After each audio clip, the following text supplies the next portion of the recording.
everything up. So with that, Wade, how are you? It's good to see you. Oh, Oh, I think you're muted. There we go. there we go. I'm good, Sam. How are you? It's good to see you. It's been a while. Yeah, it has. Good to see you too. I think probably since pre-COVID, right? I I think remember. so.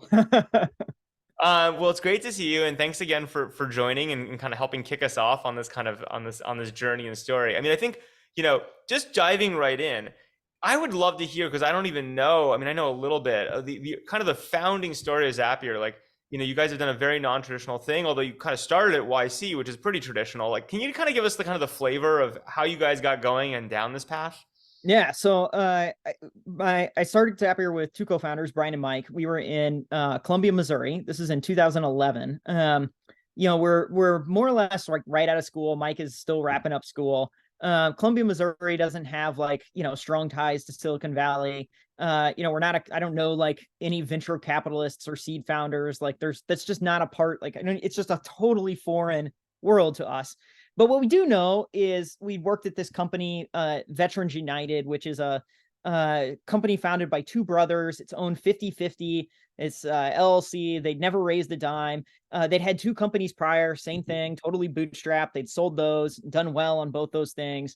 When I joined Veterans United, I was the 500th employee. When I left 10 months later, starting Zapier, there was 1,000 employees there. And so that's like our reference frame is that here's this company that's in our backyard, founded by two brothers who've done this 2-3 times before, clearly done well for themselves, built incredible businesses, and done it efficiently, effectively, sort of every step of the way. The things that we're reading, the stories we're paying attention online, we're using tools like MailChimp, tools like Basecamp. And so we're like, this is sort of like our, like what we are familiar with. And when we start Zapier, it starts as a side project. And we don't have, someone to toss us a couple $100,000 or much less, millions of dollars, like seems to happen these days to just go all in on this thing. We say, if we're going to make this work, we got to figure out how to do it nights and weekends. And so, we keep our day jobs. And then, we're And working. was this before YC? I just like, what was okay, got it. So you guys This started like this September 2011, and we aren't in YC until summer 2012. So we work on Zapier for probably 9 months prior. In fact, the first version of Zapier was built at a hackathon. And then I think the prior batch YC applications happened like that weekend, and we applied right out because one thing we were familiar with was Paul Graham's essays, Hacker News, and we were like, well, if we could sort of get into that would be pretty cool. It felt like we're trying to build this thing that integrates a bunch of stuff, and all the stuff we're integrating is like tech stuff. So it's like if we were in YC, maybe we have easier access to all these tech companies, and that's sort of how we thought about it. Just sort of being naive, Missouri kids. We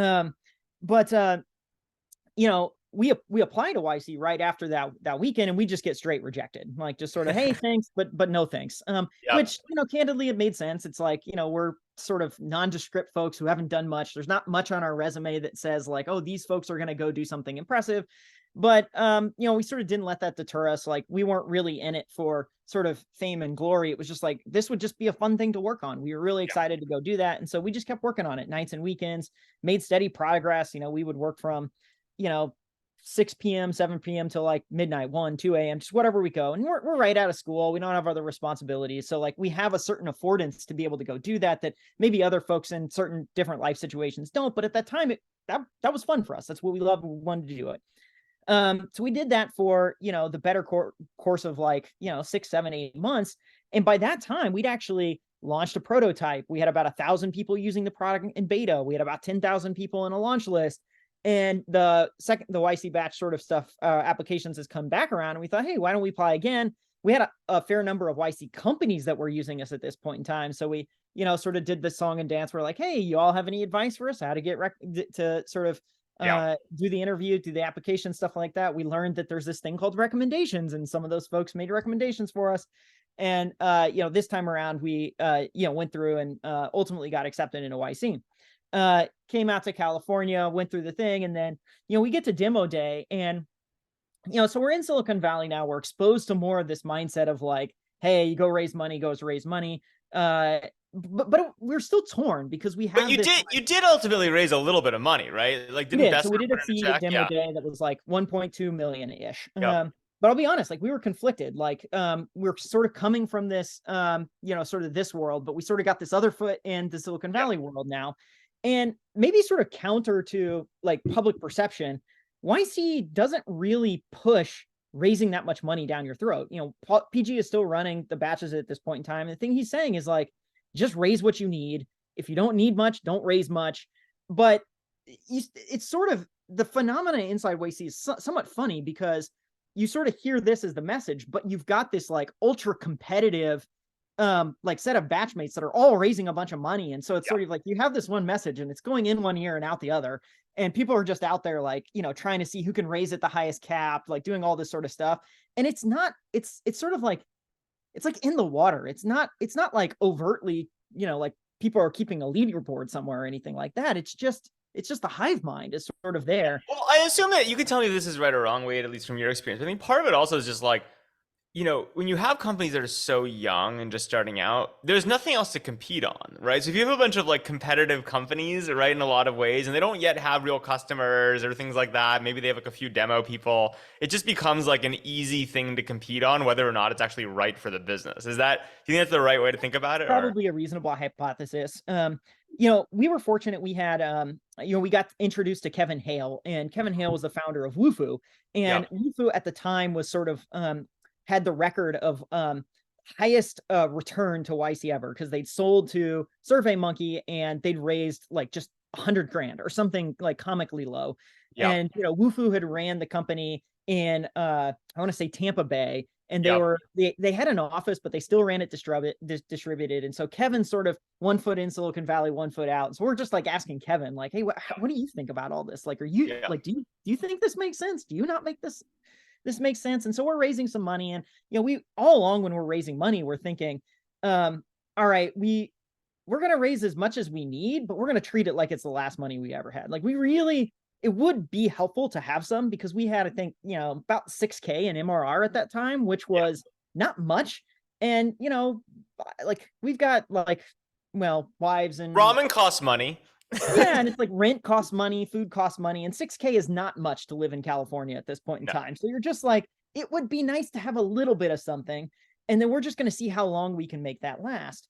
But we have no sense of like how much is enough, right? All you have to compare against is like your batchmates and things like that. And so, I remember we'd gotten to like 500K or 600K or something like that, and we're kind of like, is that enough? That feels like a lot. I've never seen that much money in my life, and so I was like, I don't know. I feel like I could go a long time with that amount of money. And then we got another big check coming in. And I remember talking to Kevin about that, being like, should we take it? Should we not take it? And he's like, maybe, I don't know. Maybe should. And so we did take it. In hindsight, we didn't need it at all. Like, it's one of those things where it was like, we absolutely didn't. Like it worked out fine. So like we're all good at the end of the day. That's kind of the first year or so of Zapier. Yeah, so you had the first year, and then like again, it's interesting because I totally get it. You have this outsider mentality, very reasonable mentality. Like you kind of see the Silicon Valley very different mindset at the time. I mean, I'm kind of curious. So you kind of raise a little bit of money, and then the thing starts just taking off, is my understanding, right? Like, so when you think about like the end of that year, like where was this one of those things where like you guys are just so capital efficient, you kept it going? Or like, did you have this moment where you're like, oh shit, we're just making so much money, this is no longer a relevant conversation, right? I don't know, like it didn't take off in the sense that like a social network takes off, but like for a SaaS business, it certainly looks like this. We have very consistent, like we were growing, like over 10% month over month for many, many years in a row. It's sort of, we'd sort of just found like really, really good product market fit, and we sort of had scalable distribution. We knew how to make that work. And, we knew how to do it at sort of very low customer acquisition cost. And, we're building sort of pure play software. So the costs are like relatively minuscule. The only costs we really have are people. And, when we looked at the things that were holding back the business, never once did we look and say, we really need more cash. Like that's the thing that is holding us back. And so on one hand, for a while there, like no one was really paying that much attention to us. We were very under the radar. We're not a very Silicon Valley-esque company. So for a long time, it just was like, nothing happened. Like we didn't have any sort of like, people weren't banging down your doors trying to jam checks in for a few years. Yeah, exactly. But like, 3, 4, maybe 5 years in, we started to get more like just the natural like investor outreach stuff. And that's when I started to hear more like, just like uh, ever so condescending like comments where it's like, don't you think you could be a better company if you would do stuff this way? Couldn't you go be like the next Microsoft? Couldn't you do this if you did it this other way? Yeah. And there was sort of this implication that we weren't trying to do that. And it was sort of just like, it was like, hey, it sort of just was like, it was a little frustrating to sort of hear that thing where it was like that. I just don't think you understand what we're trying to do here. Um, but you'd look at the numbers and like the numbers were as good, if not better, than most of our peers that had gone on and gotten on the Series A, Series B, Series C treadmill. And so like I don't know, we just sort of like kept standing by our conviction because it just felt like I don't know. I always had this mindset that the terminology like really gets into your head where it's like Silicon Valley calls it raising money, but in my head, I just felt like it was selling Pizza Bar Company bit by Yeah, it's bit. selling equity is what it is.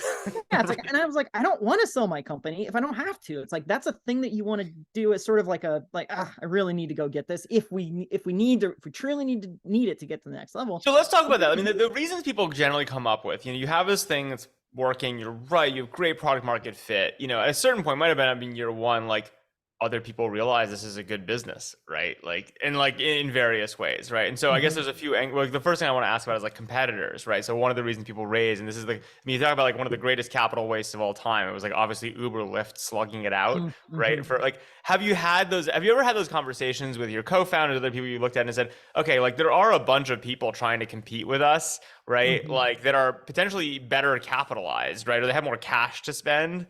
Like, do we need to bulk up in order to fend them off, or was that just never a real conversation? I mean, we talked about a little, but like, if better capitalization was the way you would win, like, big tech would win every single time, but they don't. And the reason is like capital is but one, and it's an important one, but there's a lot of other variables that help you win. Totally. And we sort of felt like we had the edge on those things, and you can't just give a small company either tens of millions of dollars and expect them to execute like crazy in all the right ways. And I think the thing that is like, I mean, maybe it's more understood now, but the thing we really internalized is like there's perverse incentives with cash. Like if you give folks a lot of money, they're going to spend it, and when you spend a lot of that money, you don't always spend it in really good ways. Like for anyone who's managed a company, that having more people is not always the like solution to your problem. Like there's a reason like more people, more problems is like a sort of common saying is because there's real headaches that come with that. Totally. And if the way I've often think of it is like there is a like organic rate at which your team can grow and sort of handle and absorb new folks. And you really do want to try and be as close to as like that like line as possible. But the reality is if you tick over that line, it's way, way worse than if you were under that line. And so being just a little under is actually okay. Like constraints breed creativity, at least in our experience. Totally. So actually, let's talk more about employees. I have a few questions about that. So the first is like obviously, your pattern, is for SaaS or things that you do reasonably different than what has been espoused over the last decade. When you go to hire talent, right, and you guys are a fully distributed company, like how do employees react to this thing, which is like, look, we don't have a valuation set on the equity. Like, how have you thought about equity compensation versus cash? How has it kind of changed who you hire, things like that? Well, so I think this is 10 years ago that we were sort of doing this. So the world does look a little different then. We are one of the early decisions we made is that we're building a distributed team, and so we're tapping into talent outside of Silicon Valley. And outside of Silicon Valley, before you go on, I just want to I mean, that was at the time a very different model, right? Like that's more, like you talk about things that have become more mainstream, like especially post-COVID. That was kind of wild then. I mean, Basecamp had done it, I believe. Like there were a few examples, but it was not standard. What was your thought process on that? Was it trying to avoid the over entitled engineers of Silicon Valley, or how did you get there? I mean, it was a little bit that, we're first time founders. We don't know how to hire. We don't know how to manage people. And so we're asking like, how do you do this? And one bit of advice is like, well, hire former colleagues, folks you've already worked with, and that de-risks it a little. And so like, okay, that makes some sense.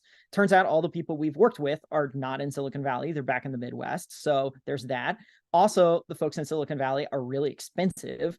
We don't know anyone there. We don't know how to compete for talent there. Even if we could compete for talent there, I don't know that we would. It's going to we're going to spend a lot of money. And we like, because we don't know what we're doing, we're probably going to waste a lot of money in trying to do this as well. Yep.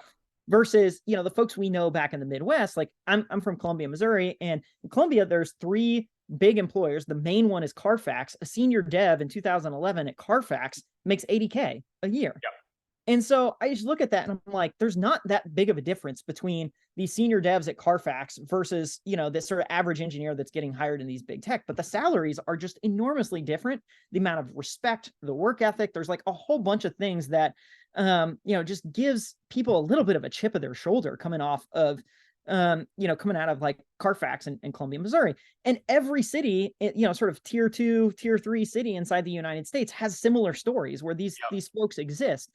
And so we decided like, well, let's just go see how that works. And, across the first year we hire, we go from 3 founders to a team of 7. So we hire 4 folks across, 3 or 4 different cities. Yep. And, team is happy. Like we're shipping fast, customer counts growing fast, revenue's growing fast. Like, all the things you sort of look at and say like, do you care about it? Sort of seem to be working. And so you got this, sort of folks saying like, that's weird, can't be done. But like, when we just sort of looked at it, we were like, I don't know what's not working here. Like this feels like it's working. So maybe there is some ceiling that we sort of haven't hit yet that could potentially prove that it doesn't work. But like, until we hit that, like, I don't know, this feels like we're playing a playbook that no one else is playing. And yeah, I was saying, this is my good friend Andrew Cortina, who I started a company with at one point, who co-founded Venmo. I was Venmo's first investor. He always used to say that one of the most frustrating things to him through the history of Venmo is he'd go to they needed money, and they'd go to venture capitalists and ask for it for whatever reason. And everyone would say, well, your growth is great, but it's going to tap out. And he's like, what evidence do you have that it's going to tap out? He's like, it is not tapped out from a month over month growth perspective for years. Like, why do you believe that it will tap out? But it was always his great frustration of like, why do you think that? Yeah. And I mean, yeah, it's, like you say that long enough, eventually it's right. But like, obviously, eventually, broken clock is eventually right. Interesting. So let me ask that, it's like getting into like how you think about the future of the company. It's like, is this a company you will run your entire life? How do you think about kind of, the public markets and things like that, and like kind of where you go from here? Yeah. I was listening to, I saw like early Zuck interview the other day that sort of like resonates with me around, Zuck had that opportunity to sell to Yahoo. And, he sort of, in his argument for why he didn't do that, he's like, well, what would I do if I sold? And his argument was like, well, I guess I'll just make another social network. But then he's like, well, I like the social network I have. Like, why would I go back and do all this other stuff? And so for us, like when we think about Zapier, there's a little bit about like, we like what we built. We're just going to keep trying to grow this thing and sort of tap into the mission. And we're going to do that as long as we, are having fun and feels like there's a lot left to be done here. I feel like, shoot, like we're all sort of talking about AI these days. Like there's a whole wave of things that are interesting to Zapier around this. So I don't know. We're just going to keep cranking on it. Fair enough. So I guess the other thing I would ask, I think there's a few questions that people want to get to you, but advice for founders. So I mean, it's it's interesting because just to push you, it's like your story is amazing, but it's also kind of interestingly unique, right? Like you had this network, right, in Colombia, right? Like you had, the mentality that was, I think, a generation ahead of everyone else in terms of like how to think about this, which is very funny if you think about a big picture, because it kind of is like a much more traditional way to do things, right? Just applied to software. I'm kind of curious, like for your, I guess let's make it, somewhat personal. It's like for the YC batch of 2023, right? Or like, what advice from your journey would you kind of impart on them? Or like kind of what are the sound bites? I always think the thing we tried to do is play the cards that were dealt us. You sort of have a hand in that you've got, and the world sort of gives you this sort of like singular playbook and singular set of advice. And there is wisdom in that advice, but that advice applies to particular situations. And so one of the things like early founders can do is like really understand the situation you're in and really understand the situations from which that advice is coming. So you can be listening to me here talking, but if you're not in the same situation as me, like if you're not doing a SaaS company, if you're doing like a, hardware and like, it's like this advice is sort of not relevant because like you have fixed costs, you have some of these things that like just makes your business fundamentally different than the one that I'm doing. And so I think a big part of it is just like understand your business, understand your situation, and then play the cards that are dealt for you. And nobody else is going to know those things. No outsider, no VC, no, industry pontificator is going to know those things in the way that you know them.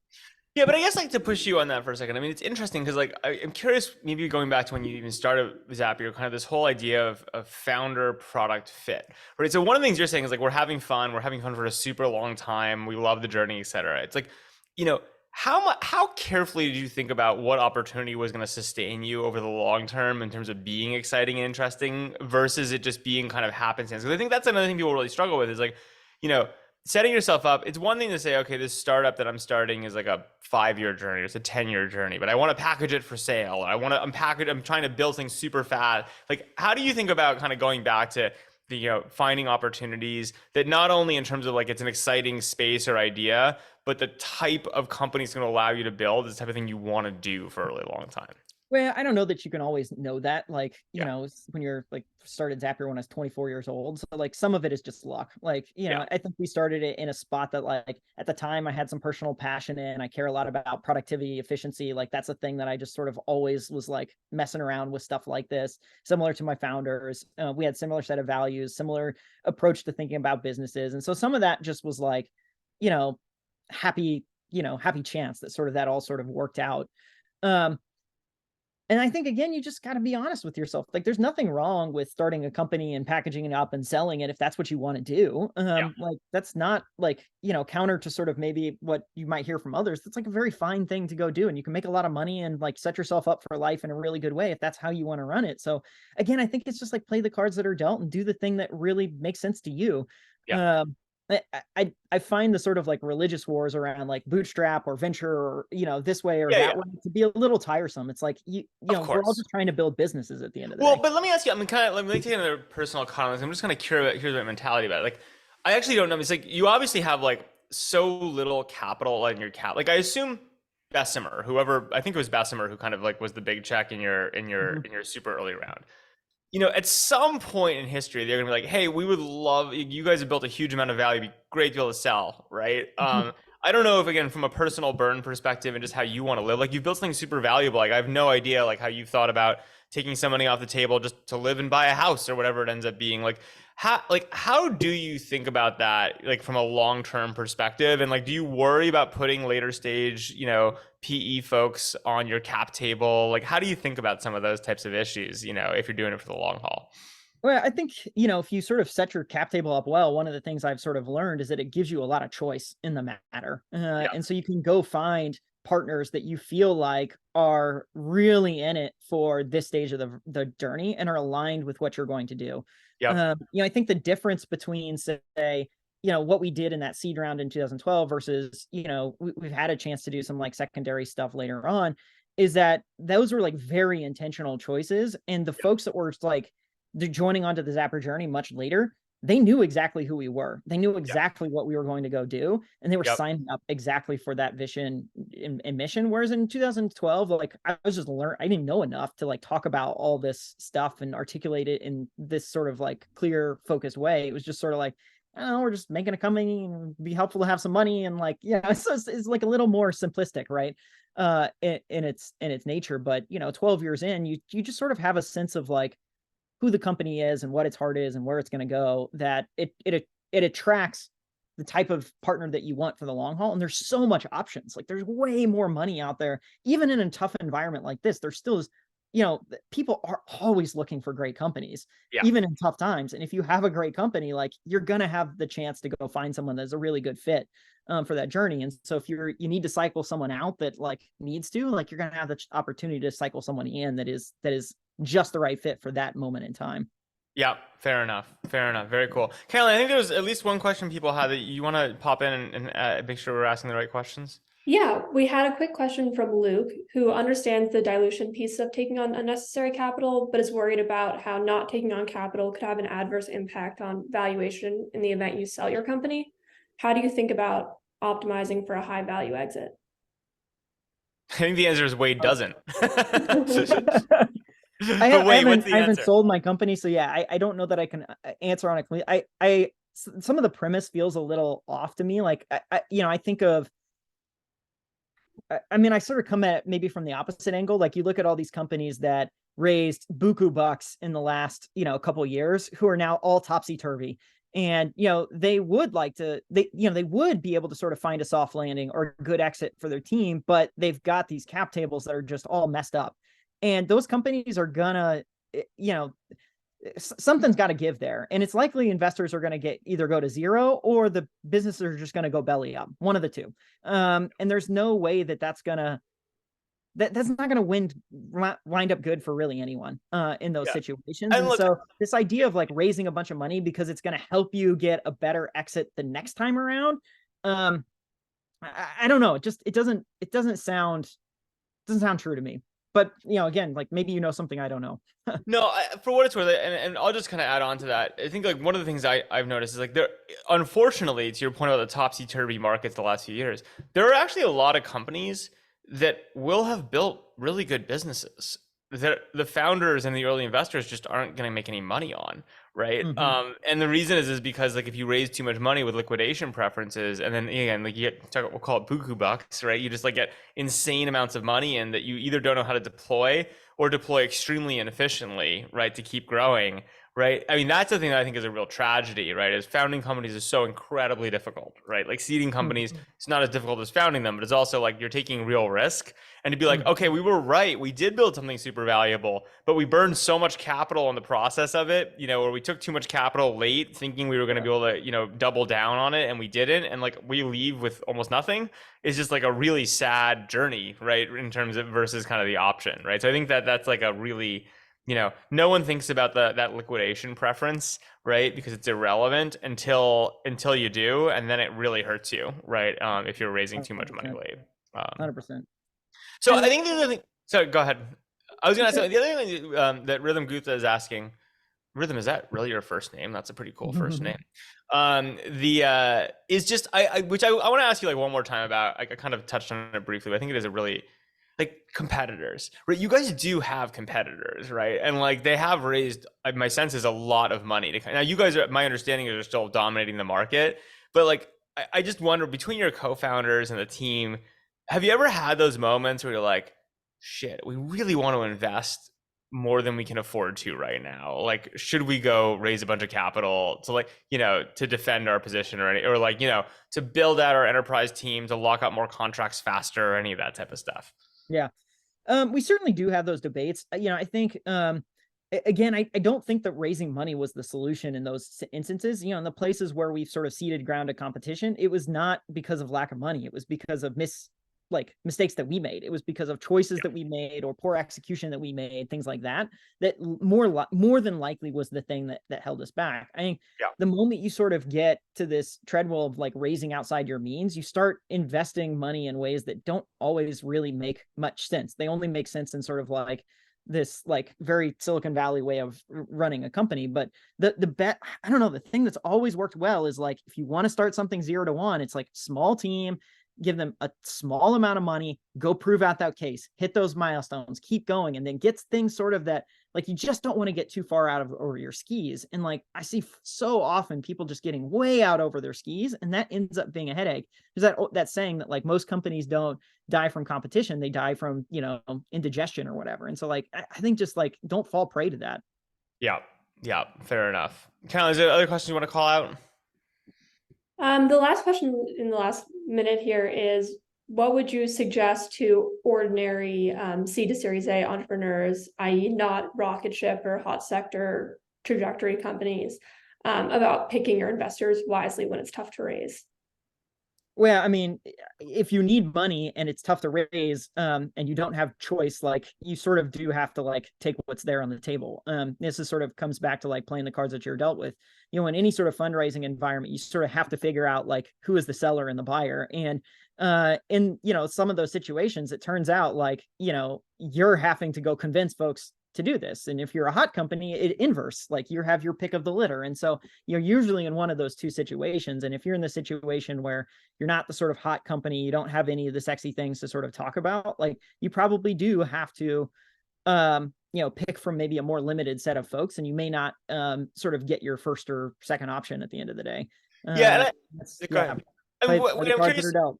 I'm curious if this resonates with you, but I think like in my head, the other way to think about this is like if you are in a position, I mean, there's lots of you guys raise money early, right? Like it's not like you don't raise any money ever or have those moments, but the goal is to snap back to a place where you don't need it as quickly as possible, right? The thing that really becomes difficult is like, you're like, you get a little over your skis, right, on something and you need the money, right? And then instead of using that to get back on top of your skis and recover to a place where you then have choices and profitability and options, you then basically use that money and end up in a place where you need even more money, right? And then you kind of spiral in the wrong direction. So I think understand, finding investors you can align with, where you say like, yes, you do need money. I mean, again, like we are dealers of money, right? Like that's literally what our firm does, right? But like we try to do it in a way that helps people get on top of their skis, not put them in a position where they're going to get further and further away, right, from that center of gravity. Cool, man. Well, Wade, thank you for joining and for kicking off this thing. Again, congrats on everything you guys have built. It's an incredible story. And I love the mentality. And again, I think it's, you're on my list of, as are a few people today, of just people who you look back, it's like as a professional investor and someone who was at Facebook and done a lot of kind of the venture-backed craziness in a lot of places, you go back and you're like, wait a minute, who's the happiest people who have done the best job at this? Right. And it is people, I think, who pattern match a lot to what you're talking about. So I appreciate you joining. Thanks for having me, Sam. All right. Talk to you, Wade. Bye, y'all.